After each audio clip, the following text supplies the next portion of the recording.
All right, so let's get started. I'm sorry that you cannot see my face. My internet connection is unstable at the moment, so you will only be hearing my voice. So I'll just start with a brief introduction to welcome everyone to this Kwazmawa conversation. So today we are delighted to welcome among us Fabienne Canor and Aline Palermo to discuss a novel Humus published in 2006 and its recent translation in English, published.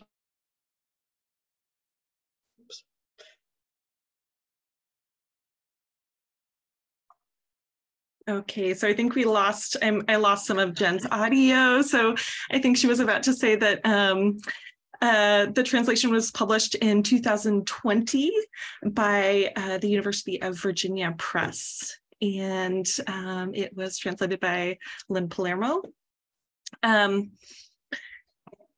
Today, sorry, Jen, are you back? I am back now, yeah. Okay. Sorry. So, yes. So my colleague, Lucy Swanson, and I will introduce in a few moments Lynn Palermo and Fabienne Canor, but for now, I'll just say a few words about our collective Kwazmawa and ourselves. So Kwazmawa has been active since January 2021. It's formed by 7 scholars, all based in North American universities. So we organize conversations with writers and thinkers from the Caribbean, trying to create bridges between emerging and more established voices. We have so far welcomed a large variety of speakers such as Jean d'Amérique, Evelyne Trouillot, Jessica Oublié, and Myriam Chancy. And we conduct interviews in French, English, or Spanish, which you can find on our website as well as on YouTube. So today, Lucy and I will be interviewing Fabienne and Lynn. Lucy Swanson is an assistant professor of French at the University of Arizona. Her research on French language Caribbean literature explores how contemporary writers represent the history and continued impact of colonization and the French Atlantic slave trade, including through the figure of the zombie. Her book, Zombie Island, looks at the living dead figure in the contemporary French Caribbean fiction and is coming out next year. And I am an assistant professor in the Department of French and Francophone Studies at Georgetown Universities. My research is focused on literature and visual arts from the French Caribbean, and I look in particular at the intersection of care and the legacy of the French colonial past. Thank you again for being here with us today. And Lucy, I'll let you introduce our first speaker. Okay, thank you so much, Jen. And before I introduce Fabienne Canor, whom we're really delighted to welcome today, I just wanted to say a quick thank you to ALTA, the American Literary Translators Association, and also to the Department of French and Italian at the University of Arizona for their generous support of this event. Born in France to Caribbean parents, Dr. Fabienne Canor is a Marian. Actually, I'm not sure how to pronounce the next name. But nobody knows how to pronounce it. So okay. Well, Marianne Twigge. Fried. Okay. Perfect. Thank you. I feel much better. Fried, early career professor in the Department of French and Francophone Studies, and an assistant professor of French and Francophone Studies at the Pennsylvania State University. An award-winning writer and filmmaker, she has directed several movies and published 7 novels, including, among others, D'eau douce, Humus, Je ne suis pas un homme qui pleure, Louisiane. Awarded by French Minister of Culture, the Chevalier des Arts et des Lettres, Canor devotes her career to studying race and gender in France and in the French West Indies, and West African migrations in France. She has translated the Zora Neale Hurston book, Barracoon, The Story of the Last Cargo, published in March 2019. And she has just published a transdisciplinary monograph, which really just came out a couple of weeks ago, La Poétique de la Cale, Variations sur le bateau négrier, which we will briefly discuss at the end of the conversation and hear a short excerpt from as well. With the same desire to fill the blanks of colonial history, and with the partnership of the Museum d'Aquitaine in Bordeaux, France, she is currently developing a series of documentaries, Les Contes de la Cale, related to the transatlantic slave trade, and more specifically to the hold of the slave ship. As a writer, she has participated in creating an audio guide and labels for the exhibition Fictions of Emancipation, Carpeaux, Recast. Focused on abolitionist iconography, the exhibition runs until March 2023 in New York's Metropolitan Museum of Art. Now, Jen will introduce Lynn Palermo. Thank you. So Lynn Palermo is Associate Professor of French Studies at Susquehanna University in Pennsylvania, where she teaches undergraduate French at all levels and regularly integrates translation projects into coursework. She is a translator of the novel Humus by Fabienne Canard, which was published in 2020, as we have previously said. The book was shortlisted for the National Translation Award for Prose in 2021. In 2019, she received the National Endowment for the Arts Translation Grant to support that project. In 2016, she received the French Voices Award together with co-translator Catherine Zobel-Dent for their translation of Destiny's Repairman, which was published by Fayard in 2010. A collection of short stories by French author Sylvie Fleischmann. Her short translations have appeared in journals such as Exchanges, Kenyon Review Online, and World Literature Today. Academic translations include 5 essays on surrealism and Romania for a special issue of Dada Surrealism. Before working in the area of translation, her academic research focused on cultural debates in interwar France through literature, the decorative arts, architecture, and world fairs. She's also a volunteer translator for United Nations affiliated NGOs. And Lucy, I'll let you then introduce Humus. Thank you. Great, thanks, Jen. So today we are discussing primarily the novel Humus, translated by Lynn Palermo and published by the University of Virginia Press in 2020. The novel originates with the finding of a ship captain's note reporting in a quote-unquote incident that took place aboard the slave ship Le Soleil in 1774. The note reads, on the 23rd of March last, 14 Black women apparently leaped overboard from the poop deck into the sea, all together and in one movement.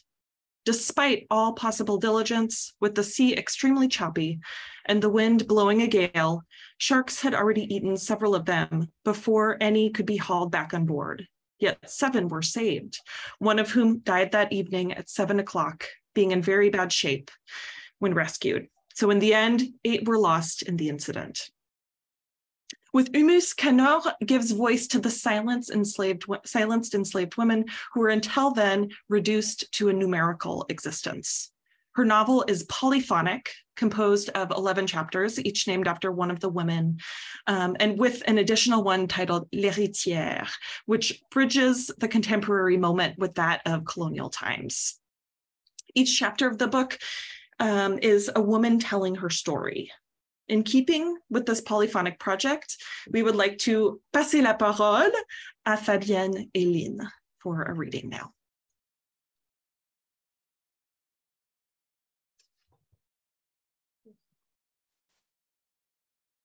I was too young to learn and too small to climb up to the branches or remember how to reach the huts where those who are not dead keep their vigil. I knew nothing of the world when they took me. Because I knew nothing of crying, I screamed when water fell from my eyes. So much water behind my eyelids, how is that possible? I gazed at the sky, studied the clouds in vain. Looked for the river, searched the landscape, nothing. Inside my body, the rain had started. From my wide open eyes, the stream flowed, dragging me far from the village and to the sea where the river came to lose itself each day. With no mouth to name them, the words fell away. Joy, smile, childhood, grasshoppers, baobabs. The words sank, unspoken. Only much later did I realize it, when nothing was left, and I opened my mouth. Emptiness, silence. J'étais trop jeune pour apprendre, trop petite pour grimper aux branches, me rappeler le chemin de ces cases où veillent ceux qui ne sont pas morts. J'ignorais tout du monde lorsqu'ils m'ont prise. Parce que je ne savais pas ce que pleurer veut dire, j'ai crié quand j'ai vu l'eau tomber, tant d'eau sous mes paupières. Comment était-ce possible? J'ai regardé le ciel, observé les nuages en vain. J'ai cherché le fleuve, fouillé le paysage, rien. C'était dans mon corps qu'il s'était mis à pleuvoir, dans mes yeux grands ouverts que la rivière roulait, m'entraînant loin du village en cette mer où elle venait chaque jour se perdre. Sans bouche pour les nommer, les mots sont tombés, joie, sourire, enfance, sauterelle, baobab, ils ont coulé les mots sans rien dire. Ce n'est que longtemps après que je l'ai su, quand il n'est plus rien resté, j'ai ouvert la bouche. Le vide, le silence, une nuit. Ils m'ont mangé le ventre. L'homme était seul, mais c'est comme s'ils étaient 100.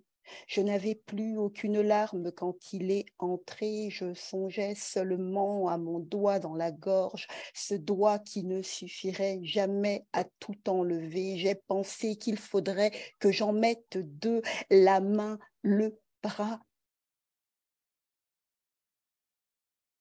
jusqu'à ce que toute l'eau de l'homme parte. Il n'a plus jamais recommencé. Sans doute savait-il pour mon doigt. À présent, j'ai mal quand je regarde ma main, mes jambes flageolent, je saigne, serre les poings et m'efforce de penser à quelque chose de beau.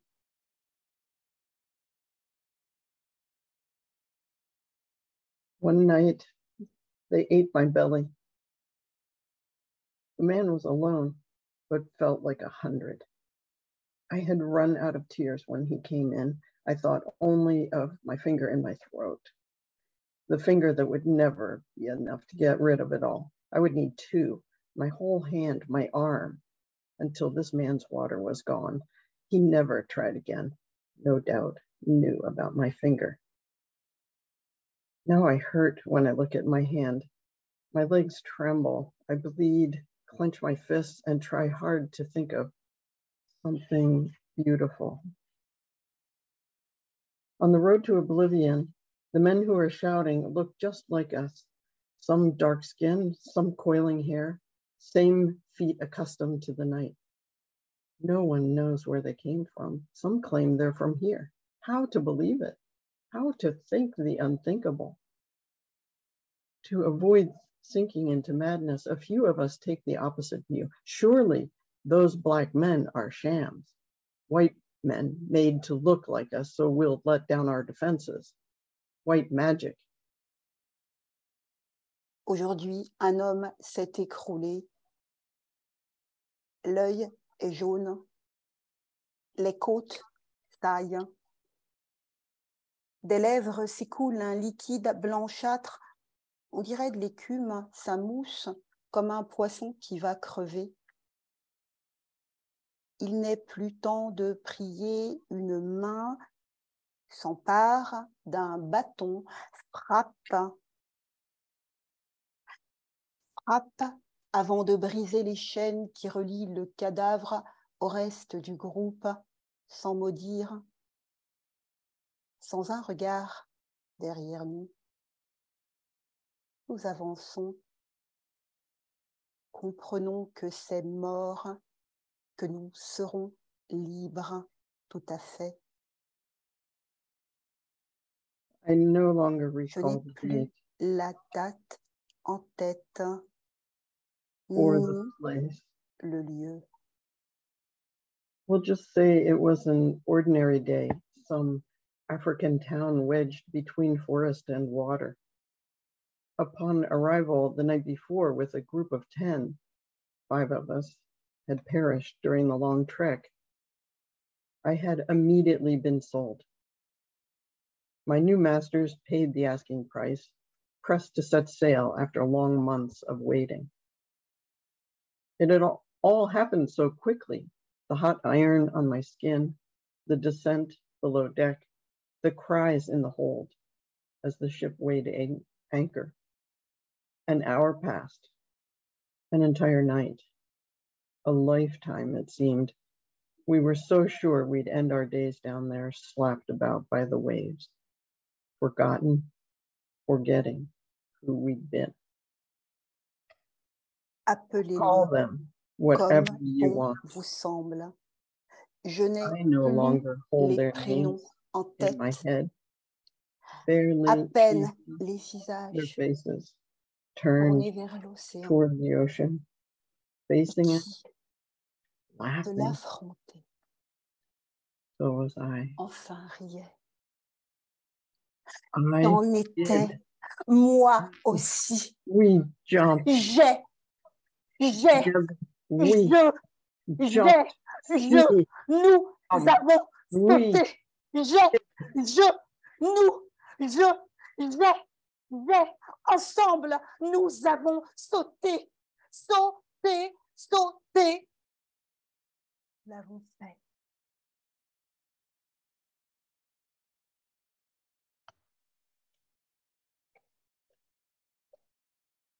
Merci à toutes les deux pour cette puissante lecture. We would like to have this conversation be as bilingual as possible to reflect the convergence of your two voices.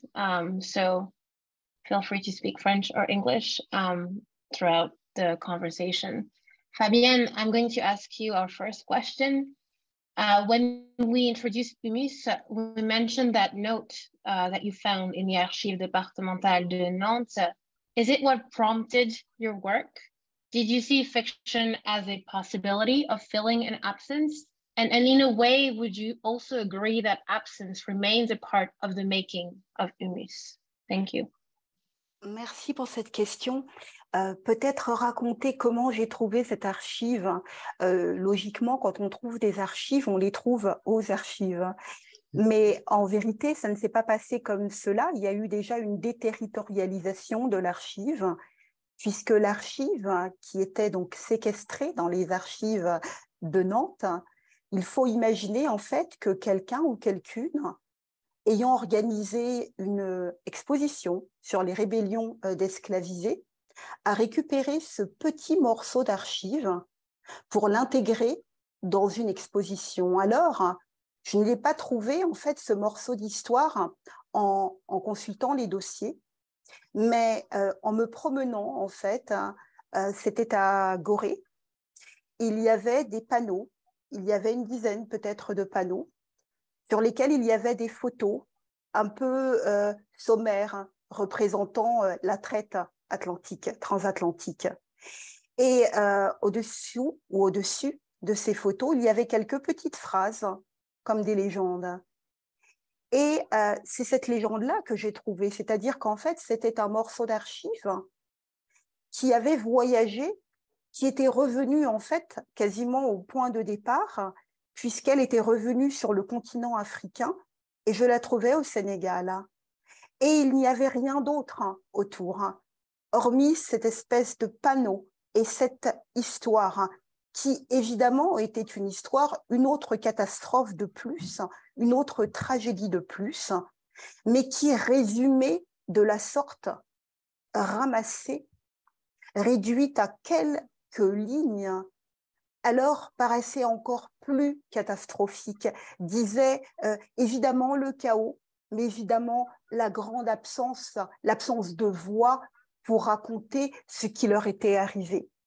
Et que ce soit juste mentionné qu'il y avait 14 femmes. 14, ce n'est pas une femme, c'est 14 femmes.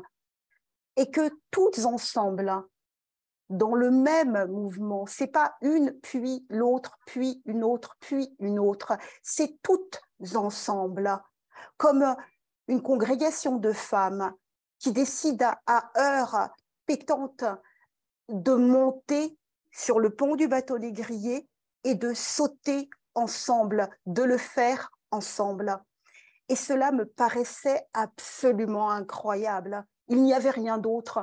On ne disait plus finalement qu'étaient devenues ces femmes. Évidemment, on ne racontait pas d'où elles étaient parties. On ne racontait pas leur marche terrible jusque sur la côte. Hein, et là, c'est Badagry. On parlait juste, il y avait juste Badagry, qui n'était même pas orthographié Badagry. C'est-à-dire que je ne pouvais pas savoir c'était Badagry. Et j'ai mis du temps même à trouver, à relocaliser en fait le voyage. Et effectivement, une histoire lacunaire, effectivement, une histoire à trous. Et des trous qui cachent des abysses qui sont absolument terribles, dans lesquels on ne veut pas entrer. Et lorsque vous êtes écrivaine, vous ne voulez pas non plus entrer là. Vous voyez, parce que vous savez que vous n'êtes pas innocente de la traite transatlantique, qu'il va vous revenir des mémoires que vous ne voulez pas toujours avoir apportées. Et vous savez que si vous plongez là-dedans, entre les lignes de cette petite légende, vous n'allez peut-être pas en réchapper. En tout cas, réchapper, vous allez vous aussi survivre en fait à cette histoire-là. Vous allez devoir survivre à cette histoire-là parce qu'il va vous falloir la raconter pour témoigner et pour restituer au mieux les voix, pas seulement dans leur plénitude, mais aussi dans leur trou, dans leur absence, dans le the erasure, parce qu'elles ont été effacées de l'histoire. Et devant évidemment cette aberration qu'est la traite transatlantique, parce qu'on ne peut jamais comprendre pourquoi. On a beau avoir les chiffres, on a beau comprendre techniquement pourquoi on a tué des populations et des populations, mais cela n'est pas acceptable. Et devant finalement cette impossibilité déjà de trouver cette réponse-là, vous vous confrontez encore à une autre énigme, qui étaient ces femmes et comment, bien que absolument victimes, elles ont été encore maltraitées par l'histoire, parce que l'histoire n'en a retenu qu'un bout. Et que la personne, commissaire d'exposition, qui décide de parler des rébellions, n'a pas eu non plus la présence d'esprit de les remettre à la verticale, ces femmes. Donc, comment on remet à la verticale des fantômes? Comment on récupère en fait le peu qu'on sait à ce moment-là de la traite transatlantique pour en faire des humaines trop humaines, avec des paradoxes, avec des conflits intérieurs, avec des j'ai envie, j'ai peur, je veux aller faire pipi, toutes ces choses-là, en fait, toutes ces pensées-là qui assaillent n'importe quel être humain, y compris dans cette horreur. Et donc, devant ces trous d'histoire, alors je me suis retrouvée avec cette glaise, donc petite glaise, et j'ai commencé à aller chercher des bouts de terre et des bouts d'histoire pour essayer de reconstituer en fait ces itinéraires qui avaient été de toutes les façons foudroyés, arrêtés, des femmes aux vies empêchées. Et aux voix arrêtées, évidemment, aux voix interrompues, aux voix rentrées dans la gorge. Et donc, lorsque vous écrivez et lorsque vous faites de l'art, en fait, finalement, ma position n'est pas d'être historienne, donc de comprendre exactement ce qui s'est passé, parce que je crois que même les historiens ne peuvent pas, à ce jour, raconter exactement ce qui s'est passé. Ce dont nous avons besoin, c'est de l'expérience humaine. Ça veut dire quoi sortir de chez soi en y étant forcé? Ça veut dire quoi avoir du sang dans la bouche, avoir un fouet à longueur de temps, avoir le cou pris, avoir les membres pris, avoir un mort sans arrêt à côté de vous parce que c'est les vivants qui côtoient les cadavres dans cette aventure insensée. Ça veut dire quoi devoir tuer son enfant? Ça veut dire quoi voir tuer son enfant? Ça veut dire quoi savoir qu'on n'aura plus d'enfants? Ça veut dire quoi laisser l'enfant derrière soi, les enfants derrière nous et les peuples derrière nous? Ça veut dire quoi embarquer dans le noir d'une nuit infinie? et se retrouver dans le noir d'une cale dont vous ne pouvez pas identifier les contours.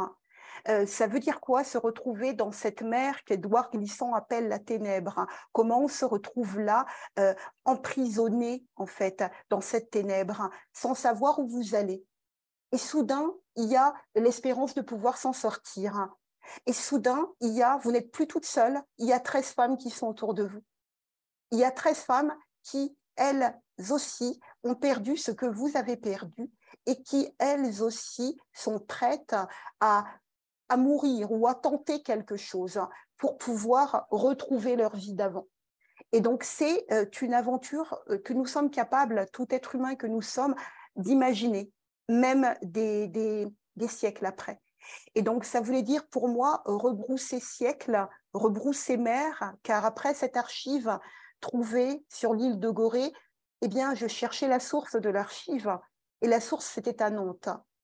Et il s'est trouvé que le bateau qui avait embarqué ces femmes, et pas seulement elles, ces 300, 400, 500 individus, ce bateau était parti en 1774 et il est bien parti de Nantes.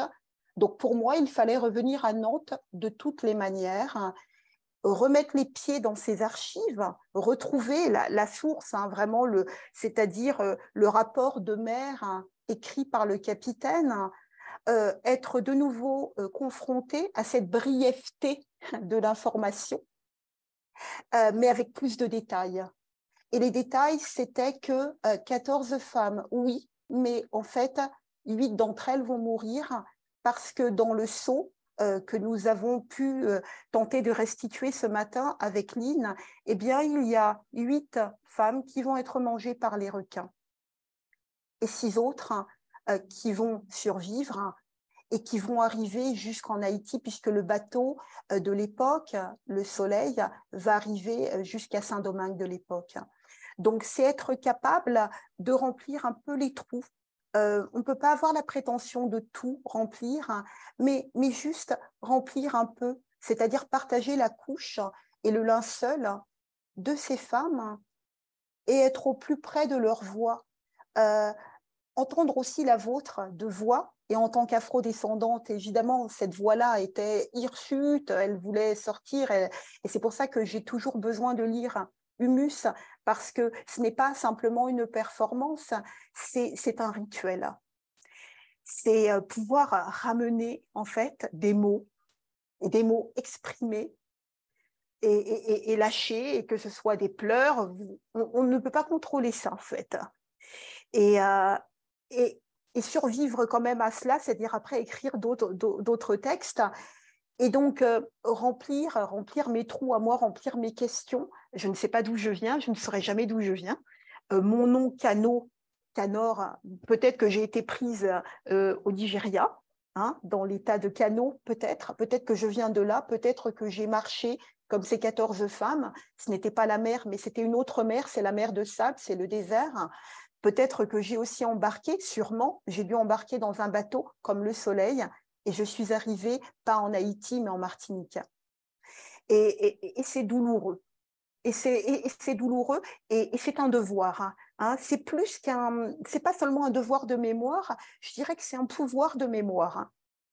Parce que, en fait, vous réalisez que parce que vous vous souvenez ce dont vous n'avez pas notion, mais ce qui ne vous est pas arrivé, mais ce qui est arrivé à d'autres. Et c'est comme si, en fait, au niveau des générations, il y avait ces histoires racontées qui sont là. Et donc, c'est aussi remplir ça. Donc, c'est le pouvoir de la mémoire, c'est le pouvoir de se rappeler. Et finalement, essayer de le retranscrire à l'écrit, en gardant, c'est pour répondre à la fin de votre question, c'est comment on restitue les trous. C'est-à-dire que je ne voulais pas dire, je ne voulais pas prétendre être le Deus, la Dea ex machina. Je ne voulais pas faire entendre l'idée qu'en tant qu'écrivaine, je peux tout maîtriser, je sais qui est qui, je sais qui va où. Je ne maîtrisais pas, en fait. Et pour garder la vérité de cette expérience-là, c'est-à-dire le making-of de Humus, mais avant tout, l'expérience inhumaine qu'ont vécu ces femmes-là, alors il faut garder les trous dans les pages. Il faut garder vraiment la déroute. Il faut garder la ténèbre dans les pages. Il faut garder la puissance des eaux atlantiques, c'est-à-dire lorsque l'eau va effacer l'encre. Il faut garder la précarité de l'archive aussi. Il faut pouvoir restituer cela dans le même temps que vous devez raconter l'histoire. Donc, j'ai vraiment veillé parce que j'ai travaillé manuellement, vraiment avec mes mains. J'ai veillé à collecter, oui, les mots, oui, les informations, mais surtout les silences. Et à les réintroduire dans la page avec des sauts de lignes, avec des phrases décapitées. Je coupe le sujet, je mets juste le verbe parce que c'est l'action, c'est juste une action. On n'a pas envie de savoir à qui c'est fait et qui l'a fait, c'est juste l'action. Et donc pouvoir restituer ces fragments de violence dans le texte, en ayant aussi la notion du médicament, le texte comme un médicament. Le médicament, vous ne le prenez pas d'une traite. Quand une maman feuille ou quand un papa feuille vient vous voir, vous avez un problème, on vous dit, on vous parle de dosage. On vous dit, tu vas prendre telle feuille, tu vas prendre 3 feuilles, tu vas prendre une goutte de quelque chose, ça va te soigner. Ce livre-là, en tout cas, a aussi cette prétention-là. On traverse, oui, les trous, oui, l'horreur, oui, la violence, mais au bout du compte, on communie, on prie, on danse, on est guéri, et on en parlera plus tard avec l'héritière.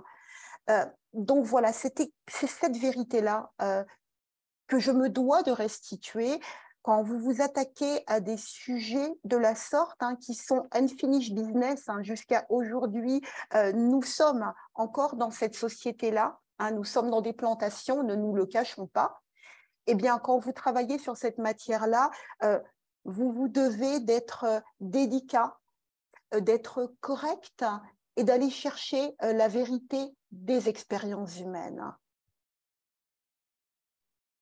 Merci énormément, Fabienne, for this illuminating response. I'd like to link this idea of the way that you, Fabienne, came to this story with the way that, Lynn, you came to Humus and this attempt to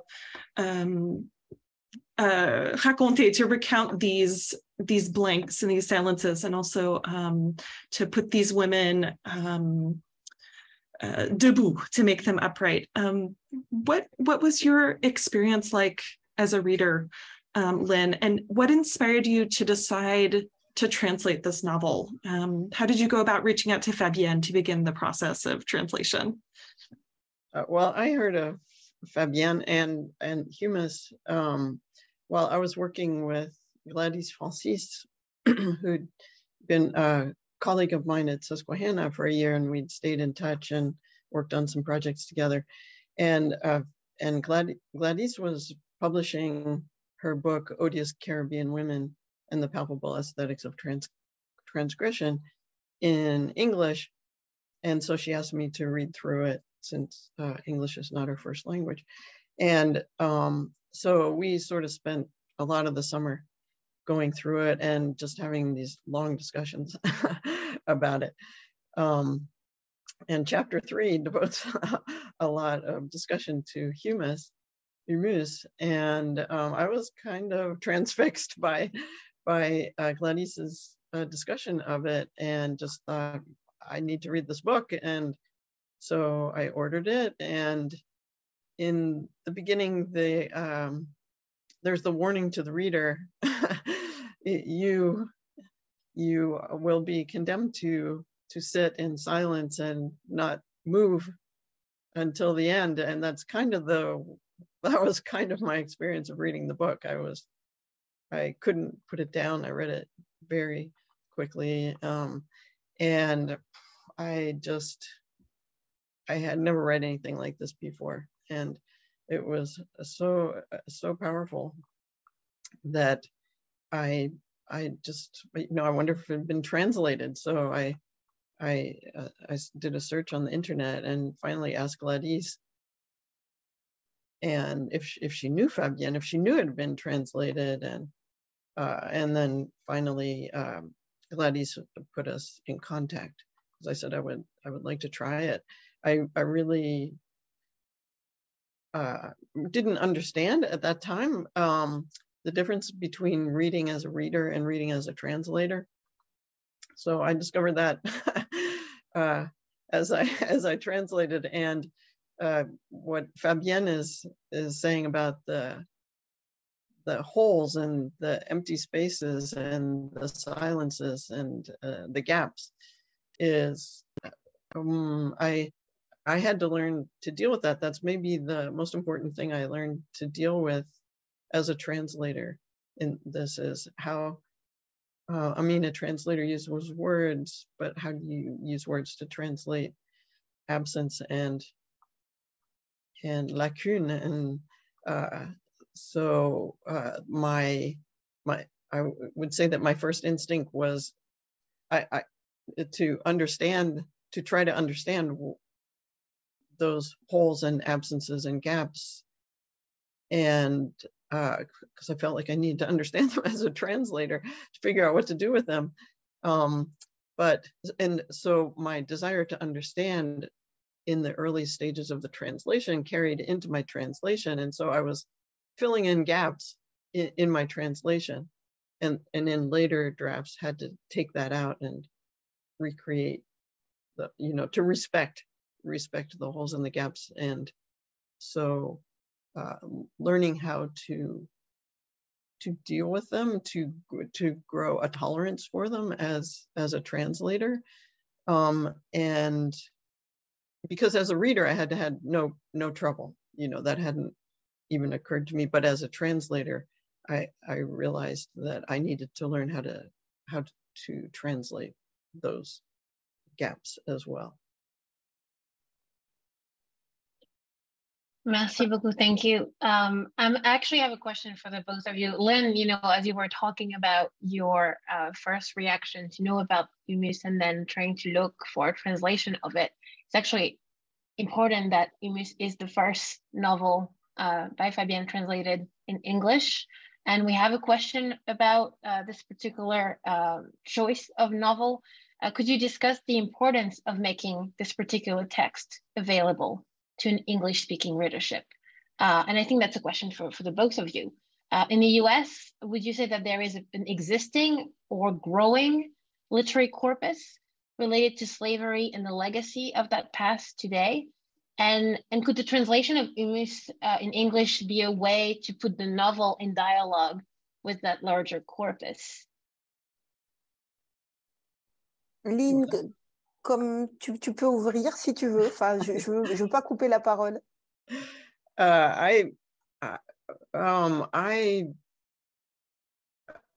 To me, this book, I mean, to me, it was just like this book has to be translated into English. That's kind of it was not wondering. It was an imperative, right from the start, especially given our history in this country with slavery and, you know, and continued oppression and division, and so yeah, I just thought it has to be, you know, either I'm going to do it or somebody else is going to do it, but it's going to be done. And there were a certain reasons for that, and one is that I think there is a growing, I mean, at the same time, we're trying to deny this history. We're also starting, I think, finally to talk about it, come to terms with it. So there are these two countercurrents in our society today.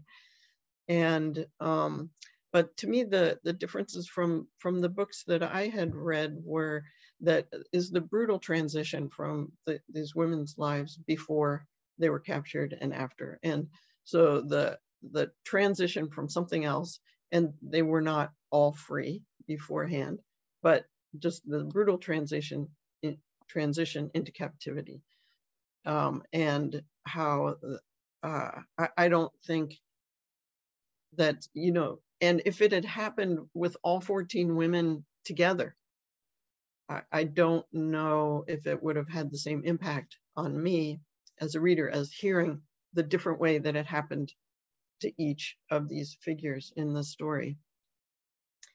And the individual humanizing of these women coming from different backgrounds, different stations in life, different cultures, different languages, different, you know, and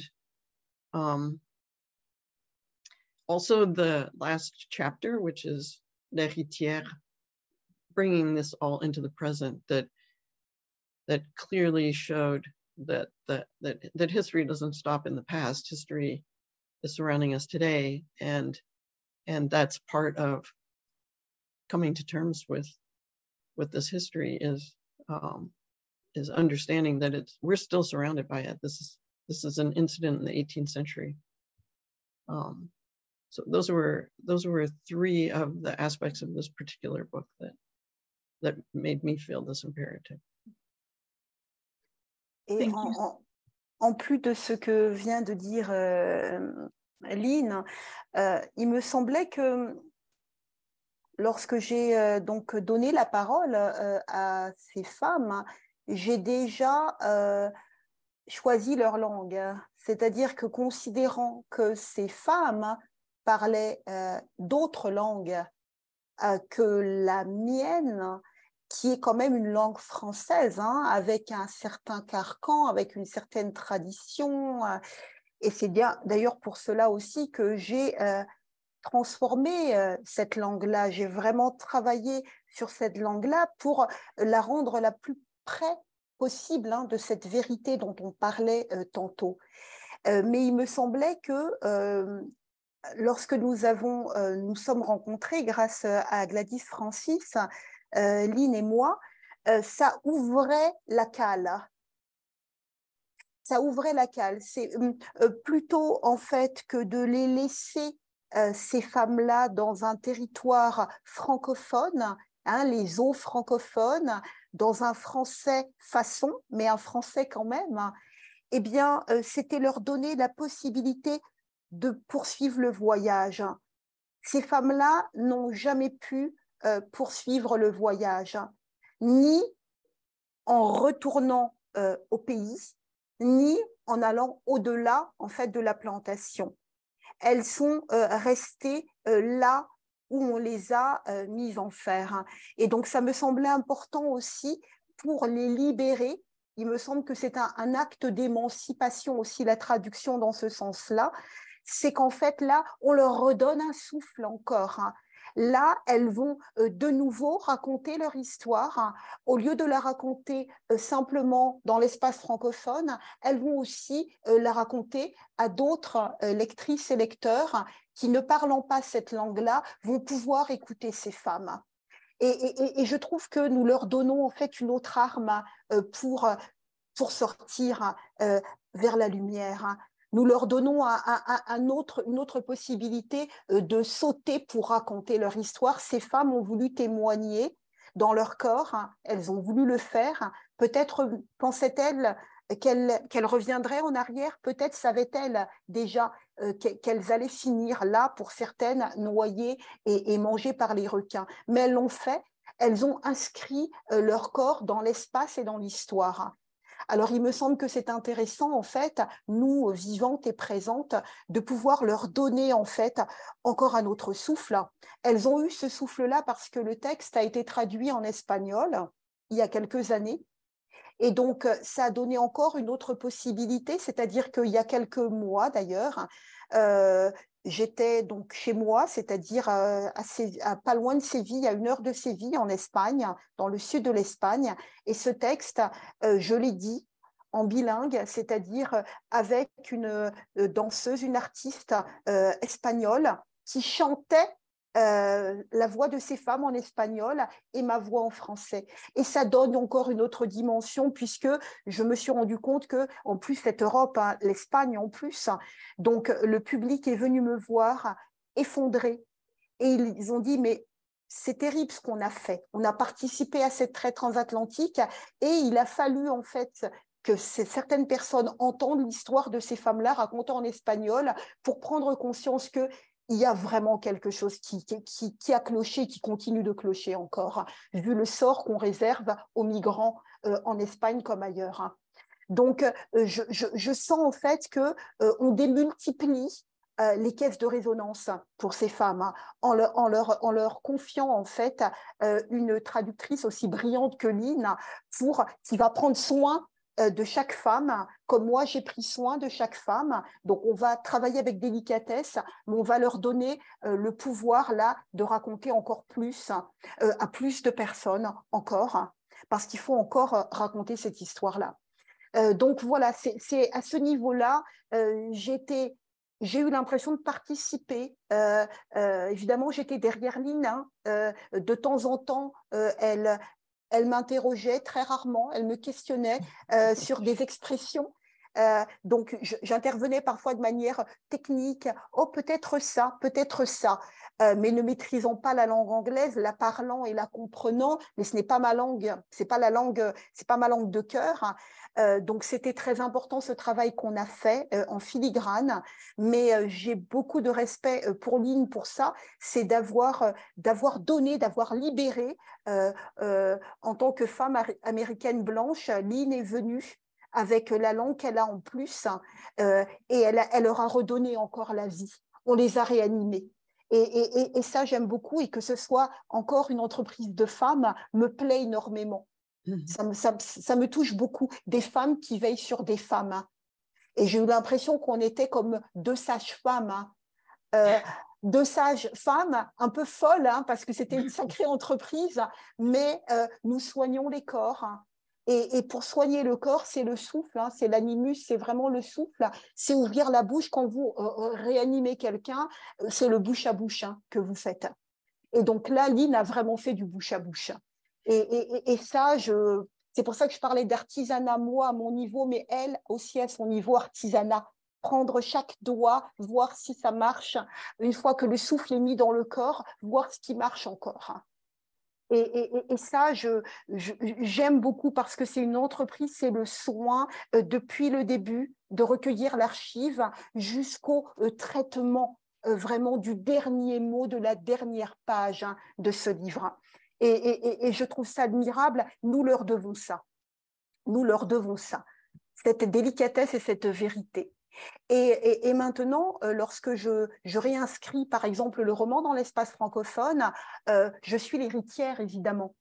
Les livres, les romans, les grands romans qui m'ont hanté, le 4e siècle d'Édouard Glissant, mais qui ne se passe pas dans la cale. Il y a quelque chose qui se passe, une aventure qui se passe dans la cale, et c'est une affaire d'homme. Et après, on est sur la plantation, c'est-à-dire que l'histoire de ces deux familles, ceux qui sont sur la plantation et ceux qui fuient la plantation, ceux qui marronnent, ça se passe après la cale.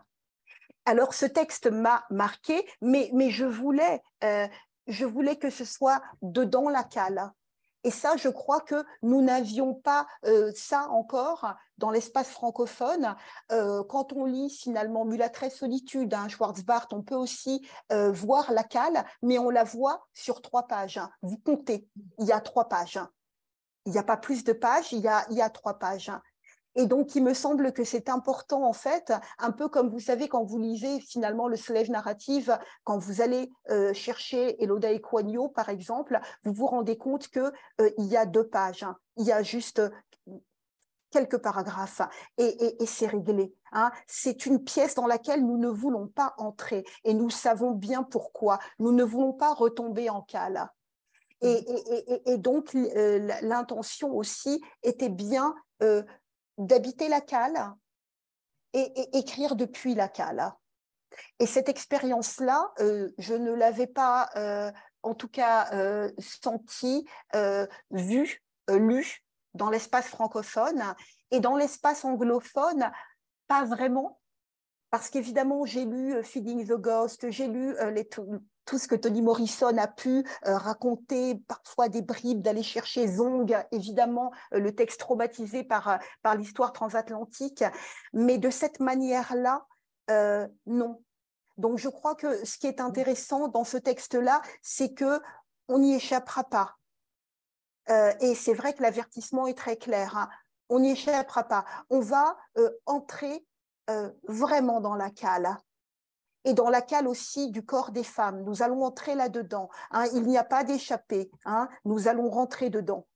Et de là, depuis là, évidemment, nous allons raconter l'avant, le pendant, évidemment, et l'après, hein, donner la possibilité aussi, puisqu'il y aura, pour certaines, un devenir.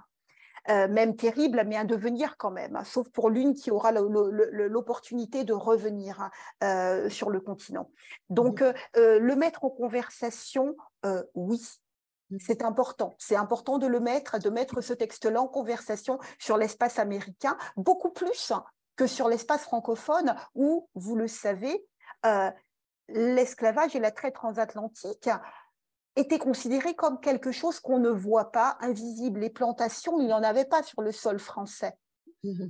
Donc, en fait, on oublie que si on cherche la continuité territoriale, oui, c'est l'espace français. Si vous allez en Martinique, en Guadeloupe, vous voyez bien qu'il y a les plantations. Mais elles ne sont pas accessibles pour celui qui ne prend pas l'avion ou qui ne prend pas le bateau. Donc, c'est un espace qui, géographiquement, est coupé de son histoire. Hein. Son histoire passée est présente, hein, puisqu'il y a des ramifications aujourd'hui dans l'espace francophone également. Donc, je trouve que le remettre en conversation là où il y a une visibilité aussi des plantations, même si on ne veut pas en parler, mais on est obligé d'en parler, eh bien, ça lui donne aussi une autre possibilité d'être, en tout cas cette histoire-là, et aux femmes de continuer le dialogue. Donc cette conversation, je la trouve essentielle. Je m'inscris depuis que je suis tombée en écriture, je vraiment m'inscris dans la lignée des Frantz Fanon, des Aimé Césaire, des Marie Scondé. Je continue en fait cette entreprise de raconter des histoires noires, y compris dans le dernier texte, sur finalement mes 9 textes. J'ai 9 textes qui existent. Ils ont tous à voir à un moment ou à un autre avec cette histoire. Parfois, ça revient comme un songe terrible, foudroyant, comme dans le premier roman. Parfois, ça fait l'objet d'un essai. Mais donc, je trouve que c'est important d'ouvrir cette conversation. Et je réalise aussi que les chercheurs, parfois, les chercheurs de l'espace francophone sont pas toujours au fait de ce qui se passe dans l'espace anglophone ou hispanophone ou lusophone, et que la traduction permet de tisser des passerelles. On a besoin d'ouvrir, surtout d'affiner nos connaissances, de partager nos savoirs sur cette histoire-là, pas pour en faire le tour, mais pour saisir et pour entendre les voix les voix des esclavisés. And coming back, and from somebody starting from the United States, I think it would, help make the whole discussion, public forum discussion, more mature. If we understood the international, we understood this catastrophe and history and present as an international phenomenon, and we were better able to trace it across the world. And this is so I think it's really important that this book be here, and that it be in translation, and that we have more books in translation on this history and on the ripple effects and on the ongoing effects. And that, because I often think that for in the United States, it's been such a charged our history of enslavement and Jim Crow and everything has been such an emotionally charged issue that often when you start with a perspective from the outside, it gives a foothold. It gives a way to start a conversation that is less emotionally charged when you view that issue from an outside perspective. Thank you so much, Thibaut. This has been absolutely illuminating and really brilliant. We are running out of time, but I wanted to ask one more question en prenant comme point de départ, starting with La Cale. Fabienne, as we mentioned at the beginning, you just published a new work, La Poétique de la Cale, which came out earlier this month. And I was wondering if you could say a few words about how this new work continues to explore these issues. How does it extend your questionnement of la cale and this idea of, I really like the idea of the mouth to mouth, how to continue to translate and express these voices that have been silenced. Alors le voilà, moi j'aime bien, je suis très ancienne, alors j'aime bien les livres, hein, pouvoir les toucher. Et donc il est là, et ce qui est très, très beau, c'est qu'il héberge les 14 femmes. Les 14 femmes habitent aussi ce texte-là. Humus est mentionné à moult reprises. Et ne serait-ce que dans un chapitre, à chaque chapitre, en fait, que j'appelle chemin, il y a 4 chemins dans ce texte-là. Et le premier chemin se termine en fait par l'aventure de Humus. Comment je suis allée au Sénégal, vivant à cette époque-là. J'ai oublié de dire cela, ça faisait déjà 1 an et demi au moins que je vivais au Sénégal quand je suis allée à Gorée. Et alors, je raconte l'histoire, ma rencontre avec ces femmes. Je raconte aussi ma rencontre avec un capitaine, un vieux capitaine à qui est dédicacé le roman. Sur la première page, vous voyez à mon cher capitaine. Mon cher capitaine, il existe vraiment. Il fut capitaine d'un bateau. Et c'est lui qui m'a raconté, en fait, qu'est-ce que ça pouvait vouloir dire être dans la cale, parce que je n'avais pas du tout l'expérience. Et il me racontait, voilà ce qu'on pouvait entendre, voilà ce que ces femmes ont dû entendre en suivant les cartes avec lui. On a fait un voyage imaginaire à partir de la carte, et il m'a dit, là, par exemple, il y a tel et tel courant. Là, il y a ce qu'on appelle vraiment le grand calme. Tout s'arrête. Tout s'arrête. On peut penser en fait que c'est la mort qui est venue prendre le bateau. Le temps, l'espace, tout s'arrête. Et donc, il m'a nourri aussi. Et donc, cette aventure est narrée en fait dans ce texte-là. Donc, le texte est à la croisée en fait entre le récit vraiment dans le sens épique du terme, et l'essai. Et donc, je l'appelle récit.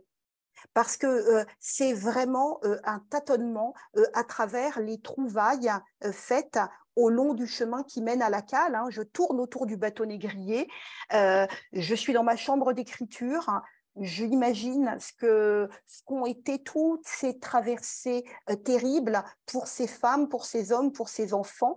Et là, je vais enquêter. Donc, il y a vraiment une investigation. Je rencontre beaucoup d'acteurs vraiment culturels. Ça veut dire des activistes, ça veut dire des peintres qui ont travaillé sur la cale du bateau négrier. Je reviens sur des peintures comme Kara Walker, ses silhouettes. Je reviens sur son travail de plasticienne. Je reviens sur des travaux de dramaturges qui ont travaillé sur la cale du bateau négrier. Je m'accompagne d'une danseuse, Marlène Myrtil, qui est martiniquaise, et ensemble, nous décidons de danser la cale. Et c'est une expérience, en fait, que je restitue. Donc, c'est un texte qui, pour moi, fait sens aujourd'hui, parce que c'est un texte qui est très organique.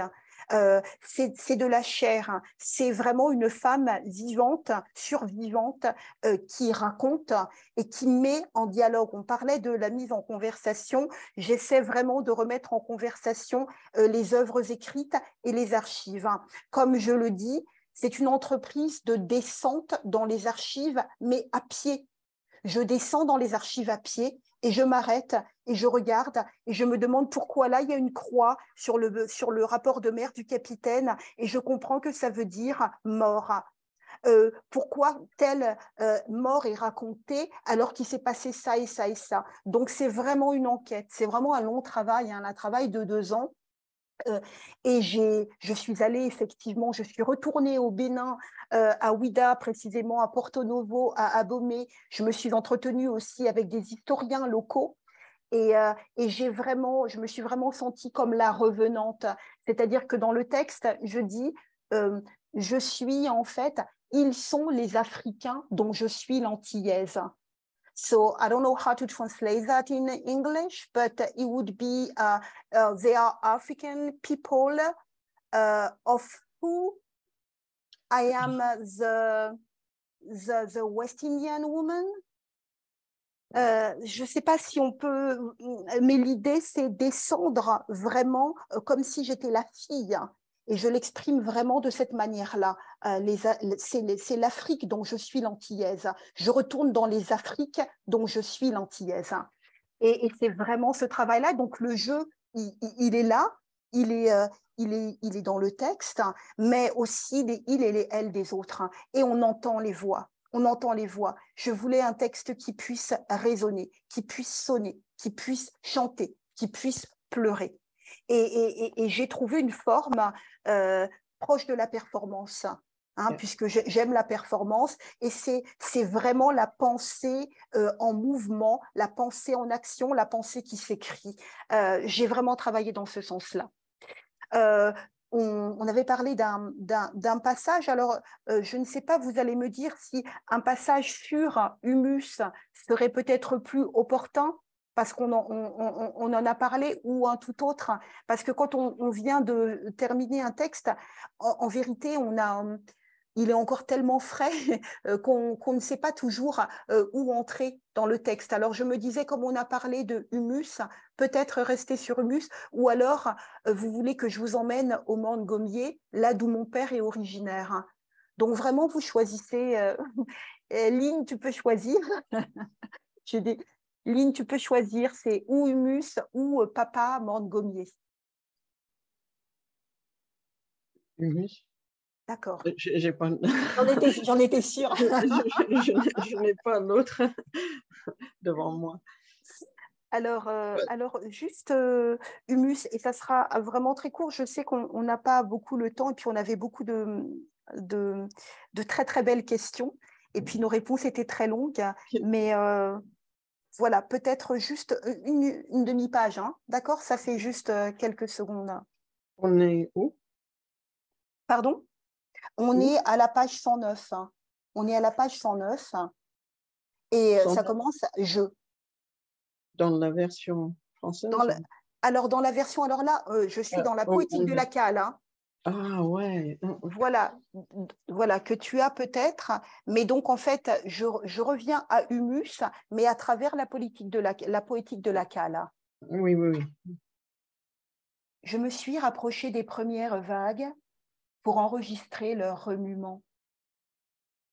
J'avais idée qu'en retranscrivant dans le texte ces sons par onomatopée, je parviendrais à matérialiser la traversée. Je rêvais d'une forêt de phonèmes qui, poussant de manière anarchique et se répandant sur plusieurs pages, bouleverserait le temps et le lieu de l'énonciation au chaos, que le désordre et l'insensé qui avait été la cale ébrèchent le récit de chaque protagoniste. Ce n'est pas parler que l'on parle quand on soliloque depuis l'abîme, d'entre les morts, les blattes, les rats, le pissa, les excréments, les vomissures, c'est bégayer, s'essouffler, se taire. Humus s'ouvre avec la muette pour mettre au jour l'impuissance du roman à étouffer la parole. Le roman est un bavard organisé. Il n'aime pas les pages blanches. Il ne sait pas sauter des lignes. Il est dans sa nature de formuler. Si Humus avait été un poème, J'aurais laissé la muette être muette jusqu'au bout. Je n'aurais reporté que son cri sur la page. Nous avons sauté ensemble, nous avons sauté, mère, sauté, nous l'avons. Nous n'aurions jamais su le prénom dont elle ne se souvient plus. Elle n'aurait pas eu à déballer son histoire. Le poème, c'est ce silence. Si Humus avait été une danse, j'aurais brainé mon corps, comme Nina Simone, lever les bras pour crier, mes dieux, taper le sol pour me redonner force. Aucun développement n'aurait été nécessaire. La danse est économe. Mon plus grand remords est de n'avoir pas su m'interrompre, d'avoir travesti en mots l'effroi où je me trouvais souvent, de devoir raconter l'histoire, une histoire, 14 histoires. Merci beaucoup, Fabienne, de nous avoir fait découvrir un extrait de ce nouveau texte que nous allons nous empresser de lire et de dire. Do you still have time for maybe one question from the audience? We would like to give the chance. Absolutely, please. Yeah. Okay. We have time, yeah. So thank you so much to both of you for such wonderful insights into Humus. We would like to give the opportunity to the audience to ask a question. You can either ask a question in the chat or just unmute and ask the question to Lynn or Fabienne or both. So now is your chance.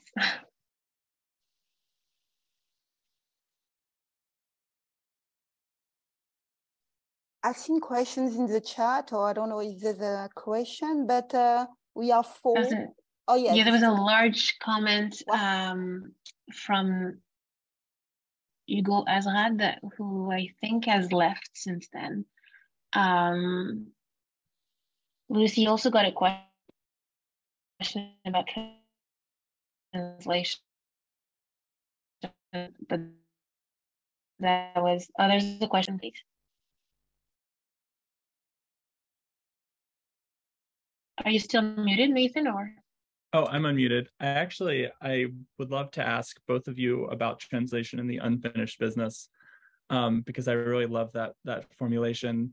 Fabienne, I had a chance to teach your translation of Zora Neale Hurston in my course last spring, and it felt to me like that text was sort of part of the genealogy of the unfinished business that we were talking about here. And I don't have any specific elements of translation that I want you to comment on, but I'm just curious if you could talk about what brought you to translate Zora Neale Hurston's Barracoon. And then maybe Lynn, if you have some unfinished business in terms of translation that you would like to address. I think it's always great to speak those into spaces like these.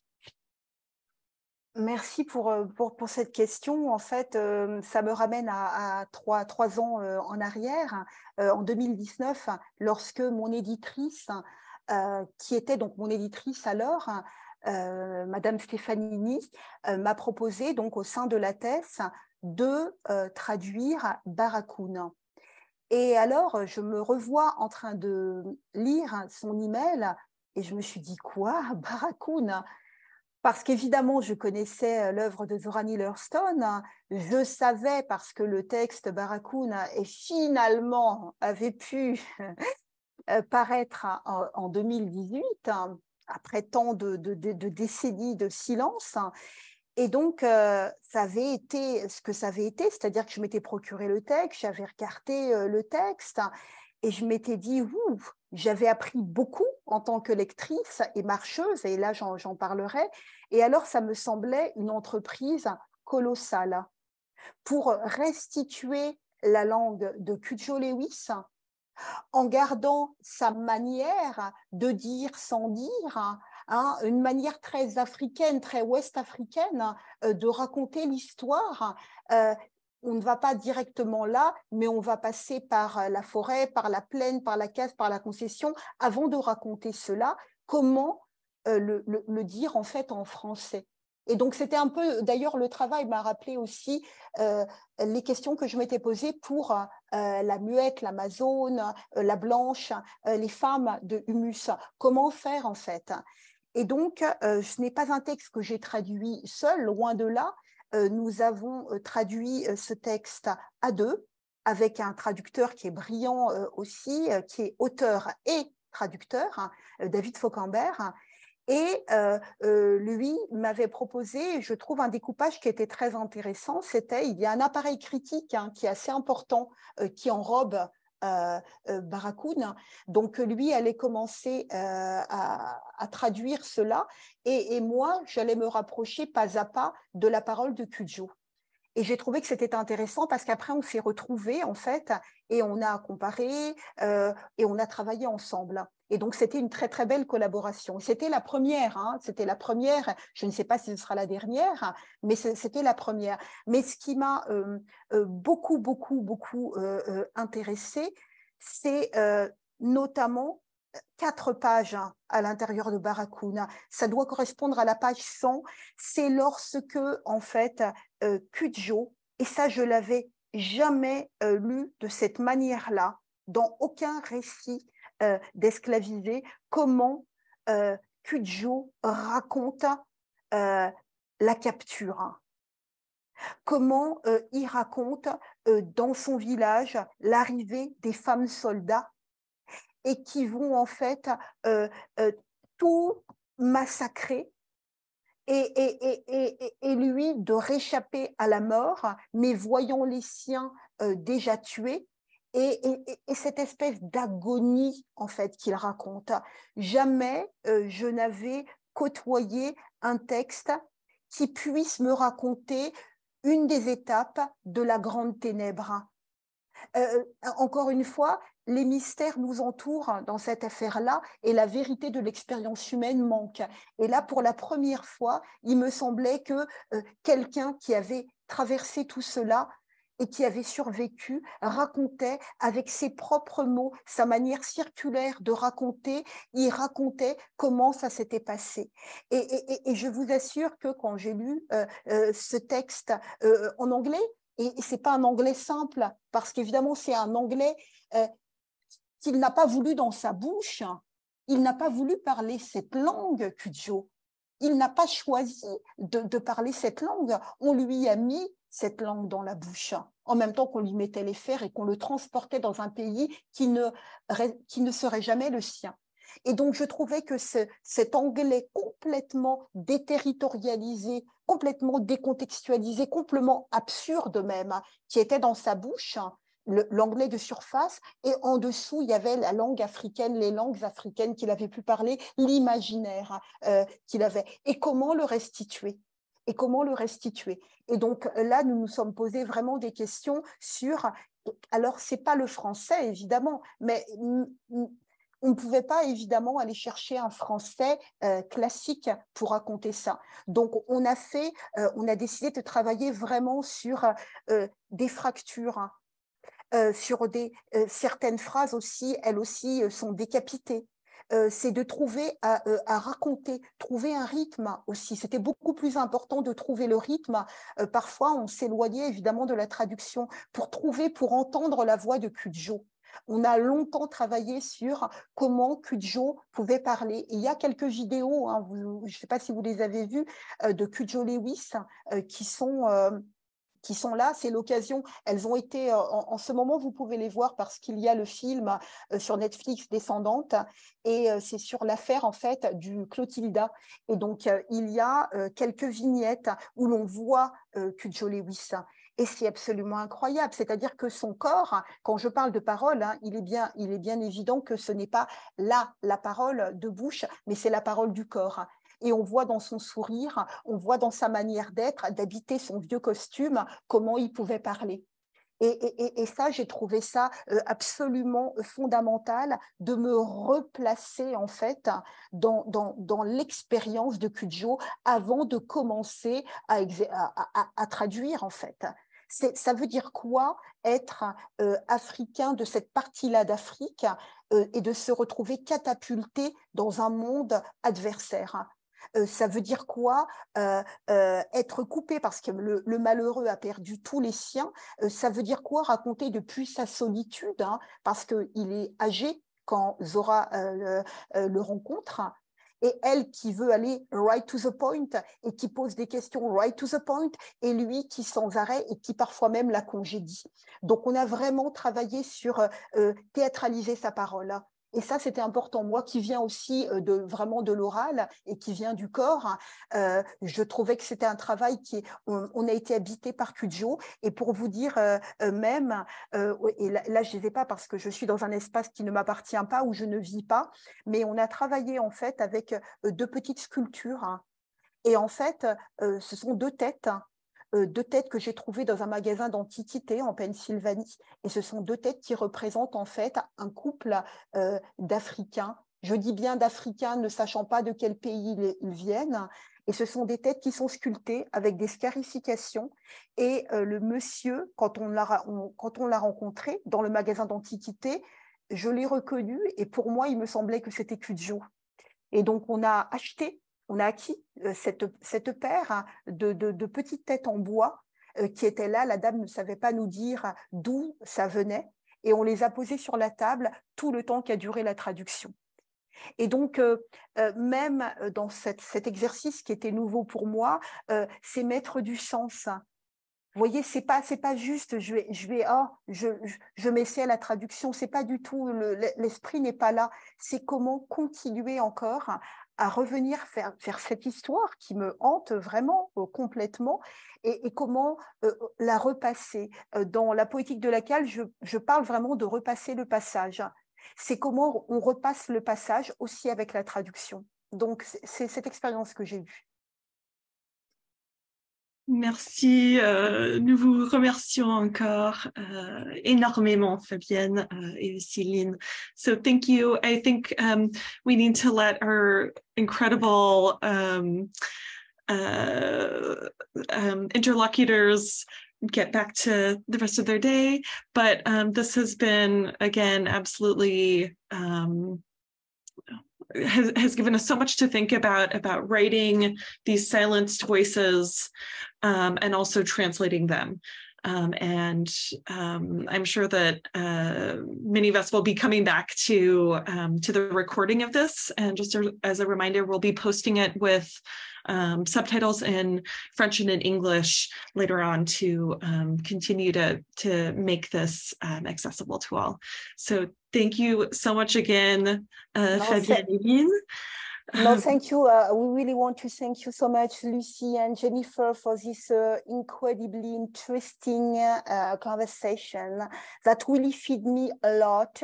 Right after I will get back to my writing, I would think again about that history, thanks to you.